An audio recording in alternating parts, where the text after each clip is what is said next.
ఈ జిల్లా ఆయనకి సంబంధం లేదు. కానీ మేము ఏప్రిల్ 19న మేము నిర్ణయం తీసుకున్నప్పుడు గతంలో జనవరి 8న అనుకున్నాం.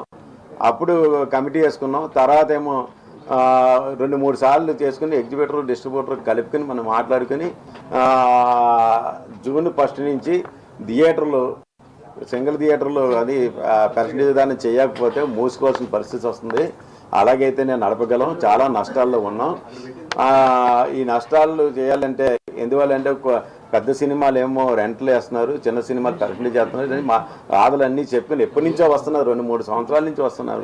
దాన్ని మేము ఏదో అనుకుని పర్సంటేజ్ విధానం చేసుకుంటే ఎంతో కొంత మేము బాగుంటాం, డిస్ట్రిబ్యూటర్ బాగుంటారు అన్న ఉద్దేశంతో మేము ఏప్రిల్ 19 పెట్టుకున్నాం. మేము 19న పెట్టుకున్న టైంలో జూన్ నుంచి అనుకున్న టైంలో జూన్లో కూడా ఏమనుకున్నాం, బంద్ అన్న ప్రసక్తి ఎత్తలేదు. మేము థియేటర్లు బంద్ కావాలితే చూసుకుని థియేటర్లు బంద్ అని చేయలేదు.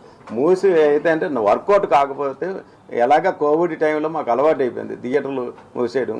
ఒకవేళ పర్సంటేజ్ విధానం అయితే చూద్దాం, లేకపోతే ఇబ్బందిగా ఉన్న థియేటర్లు మూసేసుకుంటామని చెప్పాం. కానీ బంద్ అన్నది అసలు ఎట్టి పరిస్థితుల్లో చేయలేదు.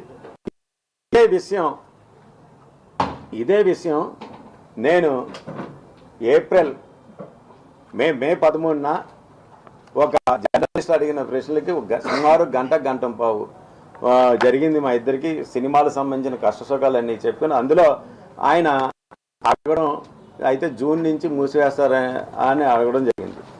మేమేమనంటే అవునండి వర్కౌట్ కావటం లేదు, పర్సంటేజ్ అయితే ఓకే అన్ని మామూలుగా ఇబ్బందులు ఉంటే మాత్రం కొద్దిగా మూసివేస్తాం కొన్ని అని, అంతేగాని ఎట్టి పరిస్థితుల్లో బంద్ అని మాత్రం అనలేదు.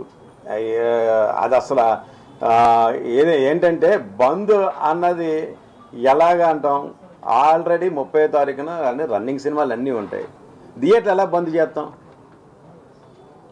అది తప్పు. ఇవ్వకపోతే థియేటర్లో మూసుకుంటాం పెర్సెంట్ అన్నాం, కానీ మేము బంద్ అన్న ప్రసక్తి అనలేదు.